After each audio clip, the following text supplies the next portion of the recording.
दोस्तों एचआईवी वाले जो पेशेंट हैं उनके लिए बहुत बड़ी खुशखबरी है।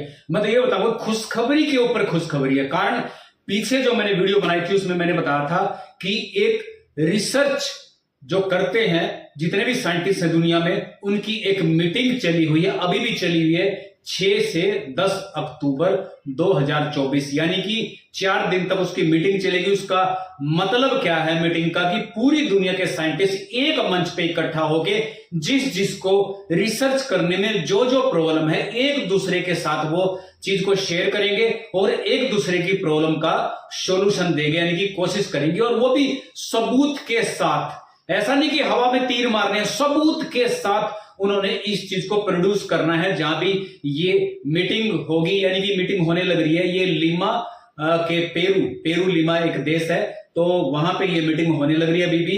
ये तो थी खुशखबरी जो पीछे मैंने वीडियो बनाई थी। इसके ऊपर भी सबसे बड़ी खुशखबरी मैं देने वाला हूं कि क्योर्ड के ऊपर भी रिसर्च आने वाली है। क्योर्ड का भी रिसर्च जो है कंप्लीट होने वाली है, उसका रिजल्ट आने वाला हूं। सबसे पहले मैं आपको बताना चाहता हूं कि मेरे से भी कमेंट के अंदर बहुत सारे एचआईवी के बारे में जानने वाले हैं, वो पूछते हैं एचआईवी के क्योर्ड के बारे में। तो आज मैं ये चीज आपको बताना चाहूंगा कि एचआईवी का क्योर्ड कब तक आ सकता है, या फिर कौन सी दवाई है, कौन सी रिसर्च है, कौन सी कंपनी रिसर्च करने लग रही है कि जो सबसे आगे है, और किस कंपनी की जो रिसर्च है वो टारगेट तक पहुंच सकती है, यानी कि क्योर्ड आने की संभावना है। दोस्तों मैं बात कर रहा हूं ईबीटी की, यानी कि एक्सीजन बायोथेराप्यूटिक्स, यानी कि बायोटेक्नोलॉजी एक कंपनी है जो सैन फ्रांसिस्को अमेरिका के अंदर है।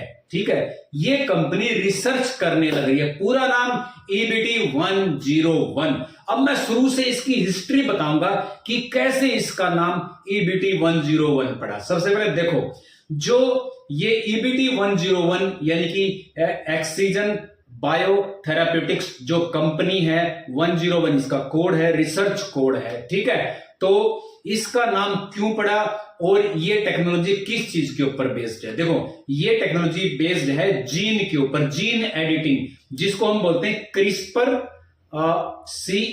CAS09। ठीक है, क्रिस्पर CAS 9 के नाम से एक जीन एडिटिंग टेक्नोलॉजी है, उसके ऊपर बेस्ड है ये EBT 101 जो रिसर्च चल रही है अभी। ठीक है, राइट। अब ये बात आती है कि ये क्रिस्पर नाम की जो टेक्नोलॉजी है आई कहां से? 2012 के अंदर, मैं आपको बताऊंगा, 2012 के अंदर जेनिफर नाम की एक साइंटिस्ट है बायोकेमिस्ट्री की, जो कि अमेरिका की और कैलिफोर्निया यूनिवर्सिटी में वो प्रोफेसर है वो। और दूसरी क्या है, इमैनुअल, फ्रांस की है, और वो जिसमें बैक्टीरियोलॉजी और जी हम बोल सकते हैं कि माइक्रोबायोलॉजी के प्रोफेसर, दोनों ने मिलकर क्रिस्पर CAS9 की रिसर्च करी थी और पेटेंट करवा लिया था 2012 के अंदर। पेटेंट का मतलब है कि ये अगर ये चोरी भी हो जाती, कोई चोरी चुपके इसके ऊपर कोई काम नहीं कर सकता जब तक ये परमिशन ना दे। अच्छा, 2020 के अंदर क्या हुआ था कि इन्होंने एडिटिंग करके उस चीज को प्रूफ किया था। प्रूफ करने के बाद 2020 को अमेरिका में जेनिफर को नोबेल पुरस्कार से नवाजा गया था। नोबेल पुरस्कार बहुत बड़ा पुरस्कार होता है अमेरिका के अंदर। उसके बाद फिर क्या हुआ कि अब 2022 के अंदर पहले मरीज को ये जो टेक्नोलॉजी है उसके ऊपर इस टेक्नोलॉजी का प्रयोग किया गया। देखो, इसमें हुआ क्या था आपको मैं बताता हूं। 4 जो पेशेंट थे, चारों में से चारों को, देखो पेशेंट कौन से लिए गए? जिसको क्रोनिक एचआईवी है। ठीक है, ध्यान से सुना, क्रोनिक का मतलब पुराना एचआईवी है, जिसको पहले से एचआईवी का इन्फेक्शन है, और वो ART एंटो रेट्रो वायरल थेरेपी की जो दवाई है लगातार ले रहे हैं चारों, और चारों का जो वायरल लोड है नीचे है। ठीक है, ध्यान से सुनना, चारों का वायरल लोड है नीचे की तरफ। ठीक है, नॉर्मल है। अब क्या हुआ कि उनको ये जो क्रिस्पर नाम की जो थेरेपी है ये दी गई, यानी कि EBT भी बोल सकते हैं, EBT 101 भी बोल सकते हैं।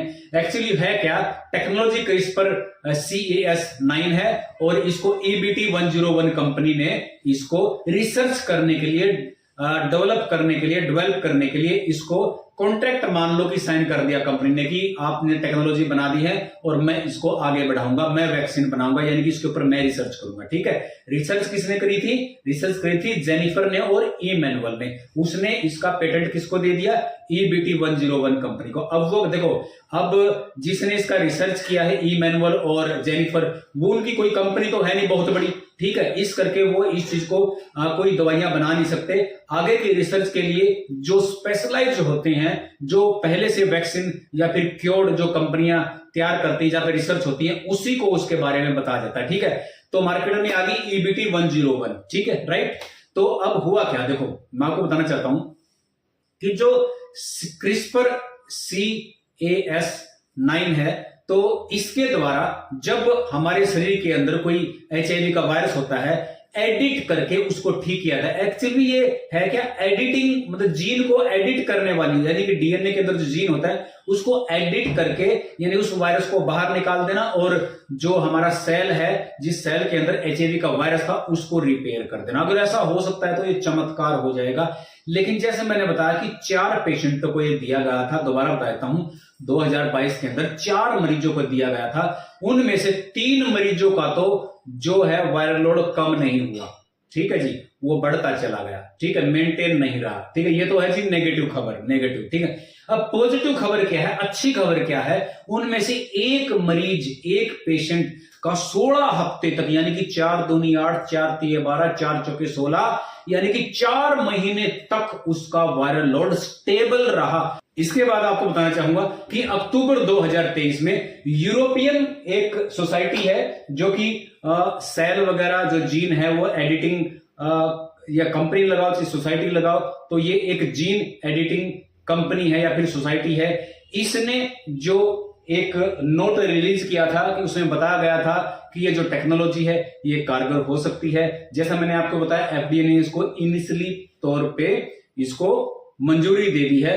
अब देखो इसका अब रिजल्ट कब आने वाला है, रिजल्ट के बारे में बताऊंगा। सबसे पहले मैं आपको ये बताना चाहूंगा ये काम कैसे करती है। मान लो किसी मरीज के अंदर, पहले तो मैंने बात करी थी वैक्सीन के ऊपर, पहले जो वीडियो आती थी वैक्सीन के ऊपर बात करी थी। वैक्सीन किसको दी जाती है? वैक्सीन दी जाती है उसको जिसको HIV नहीं है, यानी उसको वैक्सीन देने के बाद अगर वो किसी के साथ अनप्रोटेक्टेड तरीके से यौन संबंध बना लेता है और वैक्सीन लगी हुई है तो फिर उसको HIV नहीं होगा, यानी कि HIV नेगेटिव वाले को वैक्सीन दी जाती है। और जो क्योर्ड होता है, जिसको HIV हो जाता है, होने के बाद जो चीज हम दवाई देते हैं और उससे परमानेंट क्योर्ड हो जाता है, यानी कि एलिमिनेट हो जाता है वायरस, तो उसको हम परमानेंट इलाज या फिर क्योर्ड बोलते हैं। ठीक है, तो ये जो टेक्नोलॉजी है ये क्योर्ड के लिए है, क्योर्ड के लिए, यानी कि HIV को परमानेंट खत्म करने के लिए। काम कैसे करती है? मान लो हमारे शरीर के अंदर HIV का वायरस है और इस टेक्नोलॉजी के द्वारा क्या किया जाएगा, उस HIV वायरस के अंदर जो DNA हो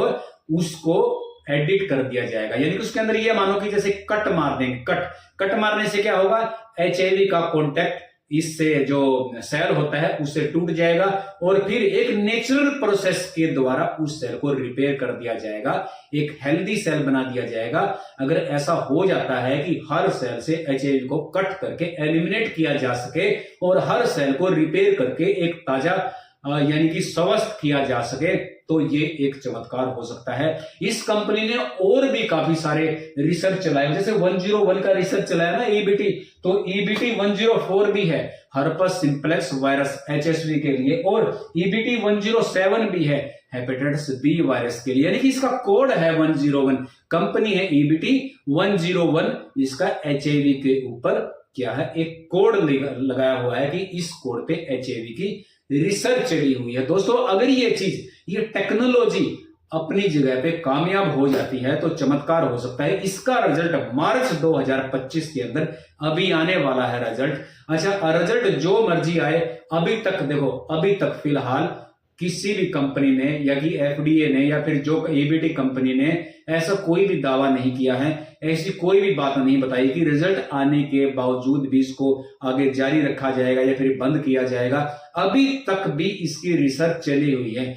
आज से 1 साल पहले की बात है जब इसका रिजल्ट आया था, 4 में से 3 जो पेशेंट थे उनका जो वायरल लोड है वो यानी कि मेंटेन नहीं हुआ था, यानी कि ऊपर की तरफ चला गया था। तो फिर एक नेगेटिव खबर फैली थी कि ईबीटी फेल हो गई। नहीं, वो फेल नहीं हुई थी। वो हुआ क्या था कि उनमें से 3 फेल हुए थे। एक पेशेंट का वायरल लोड नीचे की तरफ उतना ही रहा था 16 हफ्ते तक, 16 वीक तक। तो दोस्तों, अगर मान लो 100 मरीजों को ये चीज दी जाती है तो 100 मरीजों में से मान लो कि 10-15 मरीज का वायरल लोड यानी कि स्टेबल रहता है, या फिर कोई और टेक्नोलॉजी इसी के अंदर कुछ सुधार करके यानी कि 100 में से 70-80 पेशेंट के ऊपर ये कामयाब हो जाती है, तो ये एक चमत्कार माना जाएगा। HIV की दुनिया में हो सकता है 100% भी इफेक्टिव हो सकती है। तो अभी हमने इंतजार करना है 2025 मार्च तक, हमने इसका इंतजार करना है। जब भी इसके ऊपर कोई रिपोर्ट आएगी, कोई खबर आएगी, कोई रिसर्च निकल के आएगी, तो दोबारा फिर आपके सामने हम हाजिर होंगे उसके बारे में पूरी डिटेल लेके। दोस्तों, आपको पता चल गया होगा कि EBT 101 है क्या। एक कंपनी है, 101 ये कोड है। और जेनिफर और इमैनुअल दोनों साइंटिस्ट हैं। इमैनुअल फ्रांस की है और जेनिफर कहां की है, अमेरिका की। और इन्होंने मिलके क्रिस्पर CAS9 टेक्नोलॉजी का आविष्कार किया था। 2012 के अंदर इसने पेटेंट करा लिया था। अब 2022-23 के अंदर पहला मरीज जो है, इन्होंने पहले मरीज को या फिर ये बोल सकते हैं कि डोज दी थी, उसमें से 4 में से 3 का वायरल लोड अब चला गया था और 1 का मेंटेन रहा था। तो कुछ ना कुछ तो अच्छे सिग्नल इसके थे, कहीं ना कहीं तो ये कामयाब है। तो दोस्तों, अगर आपको वीडियो अच्छी लगी, जानकारी अच्छी लगी, तो वीडियो को लाइक करो, शेयर करो, सब्सक्राइब करो। अगर आपने कुछ भी पूछना है तो आप कमेंट सेक्शन में जाके पूछ सकते हैं। धन्यवाद दोस्तों।